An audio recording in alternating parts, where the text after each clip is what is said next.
வணக்கம். ஜபைஜெட் ஃப்ரம் ஜவாதுபட்டி குழு power writer அப்படிங்கிற யூடியூப் சேனல் மூலமாக உங்களை மீண்டும் சந்திப்பு ரொம்ப மற்ற மகிழ்ச்சி. அதோட எங்கள் சேனலை சப்ஸ்கிரைப் பண்ணுங்கள், பெல் பட்டன் அழுத்த மறந்துடாதீங்க. அதோட எல்லாத்துக்கும் ஷேர் பண்ணுங்கள். என்றுமே நான் எதிர்கட்சியாகவே இருப்பேன் அப்படின்னு சூளுரைத்தவர் நடிகர் பிரகாஷ் ராஜ். தமிழகத்தில் தமிழ் படத்தில் தமிழ் சினிமாவில் பிரபல்யமானவர். ஒரு விஷயம் அப்படின்னா உடனுக்குடனே தன்னுடைய கருத்தை எதிர்த்து பதிவு செய்யக்கூடியவர். என்ன சார் நீங்கள் அரசியல் சேர விருப்பம் இல்லையா, ஆளுங்கட்சியில் சேர விருப்பம் இல்லையா அப்படிங்கிற கேள்விக்கெல்லாம் அவர் ஒரு நேரம் பதில் சொன்னவர். நான் ஆளுங்கட்சியாகவே இருக்க மாட்டேன், என்றைக்குமே நான் எதிர்கட்சி தான். அதே நேரத்தில் அரசியலுக்கே நான் போக மாட்டேன். எப்படிப்பட்ட ஒரு கட்சியாக இருந்தாலும் சரி, எப்படிப்பட்ட ஒரு கருத்தை அவர் சொன்னாலும் சரி, அவருக்கு நான் எதிர்ப்பு தெரிவித்துக் கொண்டு அதற்கு நான் விளக்கம் கேட்டுக்கொண்டு தான் இருப்பேன். அதான் என்னுடைய பாலிசி. ரொம்ப அழுத்தமாகவே சொல்லிட்டார். அப்படிப்பட்ட நடிகர் பிரகாஷ் ராஜ் இன்னைக்கு அதிமுக பாஜக கூட்டணி ரொம்ப விமர்சனமாக பேசியிருக்கார்.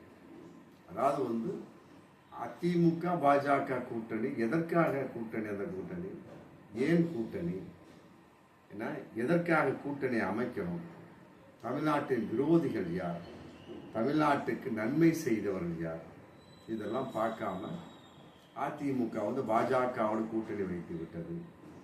அதனால 2026 சட்டமன்ற தேர்தலில் இவைகளெல்லாம் பேசப்படும். அப்படிங்கிறப்ப கட்டாயமா அதிமுக பாஜக கூட்டணி கன்ஃபார்மாக ஜெயிக்காது அப்படிங்கிற மறைமுகமாகவும் சில கேள்விகளை பகிரங்கமாகவும் அவர் வெளிப்படுத்தியிருக்கார். பொதுவாக அரசியல் கட்சி அப்படின்னாலே இன்னொரு அரசியல் கட்சியை நோக்கி பேசக்கூடிய விமர்சனம் எல்லாமே சும்மா ஏதோ பொத்தாம் பொதுவாக அந்த நேரத்துக்கு ஒரு கூத்தா தான் நம்ம பார்க்க முடியும்.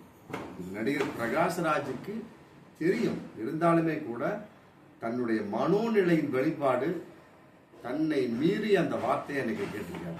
ஒரே வார்த்தை, அதிமுகவுக்கு தன்மானம் கிடையாதா அப்படின்னு கேட்டார். கொள்கையும் கிடையாதா? அருமையான கேள்விதான். அதெல்லாம் பார்த்தேன் அப்படின்னா அப்புறம் எடப்பாடி அவர்கள் சிறைச்சாலைக்கு செல்லக்கூடிய ஒரு சூழல், ஊழல்லாம் செக் பண்ணக்கூடிய ஒரு சூழல், மற்றபடி அவர் பொதுச் செயலாளராக இருக்க முடியாத ஒரு சூழல், இது அடிக்கிட்டே போகலாம். ஏகப்பட்ட பிரச்சனை இன்னைக்கு அதிமுக இருந்துகிட்டே இருக்குங்க. அதெல்லாம் நடிகர் பிரகாஷ் ராஜுக்கு தெரியுமா அப்படின்னு தெரியல. அதையெல்லாம் பூசிய வண்ணமாக மெழுகு தேய்த்து அதை பக்குவமாக அப்படியே கொண்டு போயிட்டு இருக்காரு எடப்பாடி பழனிசாமி. அதான் விளக்கம். அவங்க அமலாக்கத்துறை அனுப்புவது, மற்றபடி இருக்கக்கூடிய எத்தப்படிய பிரச்சனைகளாக இருந்தாலும் அதை தூசி தட்டி ஏதோ ஒரு பெரிதாக்குவது. அதான் பாஜகவுடைய புறமுதுகாக ஏறக்கூடிய, பின்புறமாக ஏறி அரசியல் செய்யக்கூடிய ஒரு அற்புதமான வேலை அவங்க நினைச்சிட்டு இருக்கிறாங்க. அதன் அடிப்படையில் இந்தியாவில் எத்தனையோ மாநிலங்களை கவிழ்த்தவர்கள், எத்தனை அரசியல்வாதிகளை ஒன்றுமில்லாமல் செய்தவர். அதன் அடிப்படையில் அதிமுகவை இன்னைக்கு ஏதாவது பண்ணிட்டு போயிடலாம் அப்படிங்கிற ஒரு மிகப்பெரிய ஒரு புயலின் வெளிப்பாடாக இன்னைக்கு பாஜக எப்படியாவது அதிமுகவோட கூட்டணி சேர்ந்து போட்டு அமித்ஷா விடாப்பிடியாக ஒரு 2 மாசத்துக்கு முன்னால எடப்பாடியை டெல்லிக்கு கூப்பிட்டு பேசி, மற்றபடி மிரட்டி அப்படின்னு கூட சொல்லலாம். ஆமா, அதற்கு எடப்பாடியை விடல. அதெல்லாம் நான் சொல்றது எல்லாமே கேட்கிறேன், அதை பத்தி ஒன்றும் கிடையாது.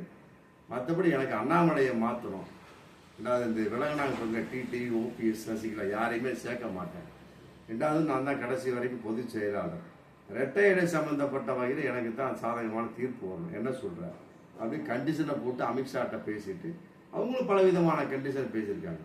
அதாவது 234 இடத்துல பாதிக்கு பாதி நம்ம போட்டியிடணும், அதிமுக தான் அந்த நம்முடைய பாஜக கூட்டணிக்கு தலைமை, இருந்தாலும் துணை முதல்வர் பதவி எங்களுக்கு வேணும் அப்படிங்கிற பலவிதமான ஒரு கருத்துக்கள் பேசிதான் இன்னைக்கு அதிமுக பாஜக கூட்டணி ஏற்பட்டிருக்கு.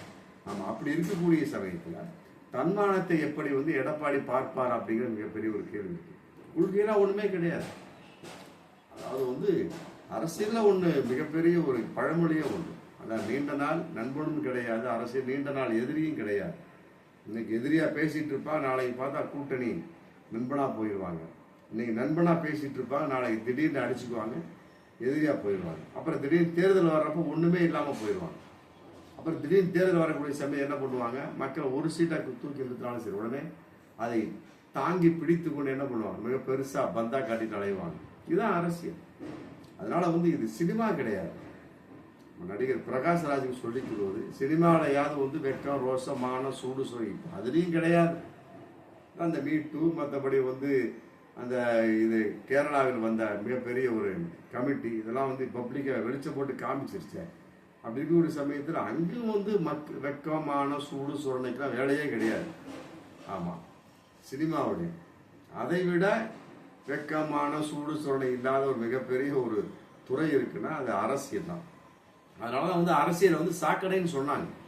அதில் எந்த ஒரு மாற்று கருத்துமே சுத்தமான சாக்கடை.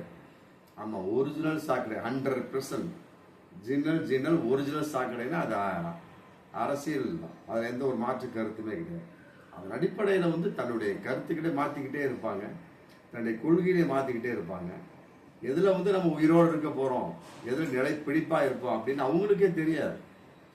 ஆமாம், அப்படி இருந்தாலும் வந்து அரசியலே பண்ண முடியும். இது பிரகாஷ் ராஜுக்கு தெரியுமாங்கன்னு தெரியல. இன்னைக்கு வந்து அவர் கேள்வி கேட்டிருக்காரு, அதிமுக ஒரு தன்மானம் கிடையாதா, கொள்கை கிடையாதா, எதற்காக இந்த பாஜகவோட கூட்டணி, என்ன காரணத்துக்காக கூட்டணி, எதற்காக கூட்டணி, சொத்துக்களை காப்பாற்றி கொள்ள வேண்டும். இந்த ஒரே கான்செப்ட் தான் எடப்பாடி கூட்டணி வச்சது ஒரே காரணம். அப்புறம் அதிமுக சம்பந்தப்பட்ட நேத்தான் செயற்குழு கூட்டம் பொதுக்குழு கூட்டம்லாம் போட்டு எதற்காக பாஜகவோடு மீண்டும் கூட்டணி அப்படிங்கிற கான்செப்டுக்கு விளக்கம் சொல்லியிருக்கிறார். வேற ஒன்றும் கிடையாது. ஏன்னா கூட்டணி வைக்கக்கூடிய சமயத்தில் எந்த ஒரு கட்சியாக இருக்கட்டும் உடனே பொதுக்குழு செயற்குழு கூட்டிட்டு தொண்டர்கள் என்ன சொல்கிறார்கள், நிர்வாகிகள் என்ன சொல்கிறார்கள் கேள்வி அந்த கேட்டு அதற்கு பதிலை கலெக்ட் பண்ணிட்டு அதன் அடிப்படையில் முடிவெடுக்கணும். ஆனால் இந்த அதிமுக பாஜக கூட்டணி வந்து அப்படி எடுத்த முடிவே கிடையாது. டக்குன்னு ஃபோன் வருது, எடப்பாடி பரப்பிட்டு போறாரு, மற்றபடி அமித்ஷா கான்செப்ட் சந்திக்கிறாங்க, அங்கே மிரட்டப்படுகிறார், முடிஞ்சு போச்சு. அவரும் அமித்ஷாவை மிரட்டுறாரு, எடப்பாடி மிரட்டுறாரு, அமித்ஷாவை மிரட்டுறாரு. அவர் ரெண்டு பேரும் ஒவ்வொருத்தரும் மிரட்டிக்கிறாங்க. மானசீகமாக மிரட்டி பின்னாலே பரப்பிட்டு வந்துடுறாரு, கூட்டணின்றார் அமித்ஷா, முடிஞ்சு போச்சு.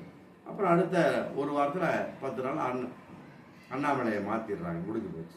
அப்போ இருக்கக்கூடிய சமயத்தில் இதெல்லாம் வந்து அரசியல் தந்திரங்கள் விளக்கம்.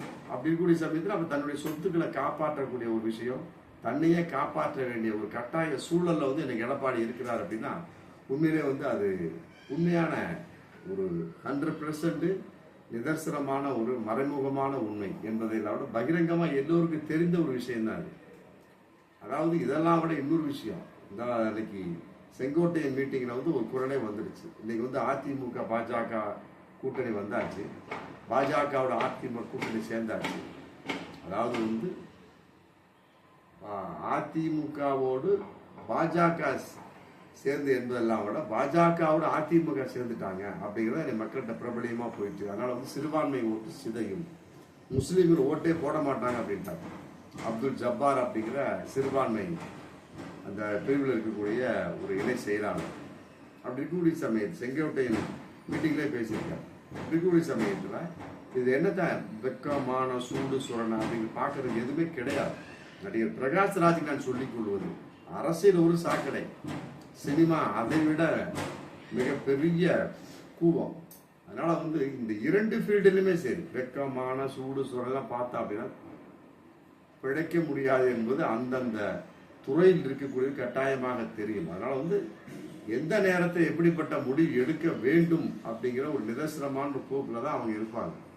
எதுலையுமே ஜெயிக்க வேண்டுங்கிற ஒரு மிகப்பெரிய ஒரு விஷயத்தில் இருந்தாலுமே கூட இடையில வந்து வெக்கமான சூடு சுரண தன்மானம்லாம் வந்தது அப்படின்னா கட்டாயம் அதை தூக்கி எரிந்து விட்டு சென்றாலுடைய அரசியல்வாதியாகட்டும் மற்றபடி சினிமாக்காரனாகட்டும் அவன் வந்து நீடித்து பிழைக்க முடியாது என்பதுதான் வந்து நாம் கண்டு கொண்டிருக்கக்கூடிய வரலாற்று உண்மையாக இருக்க முடியும். பார்ப்போம் மீண்டும் அடுத்த வீடியோ. நன்றி.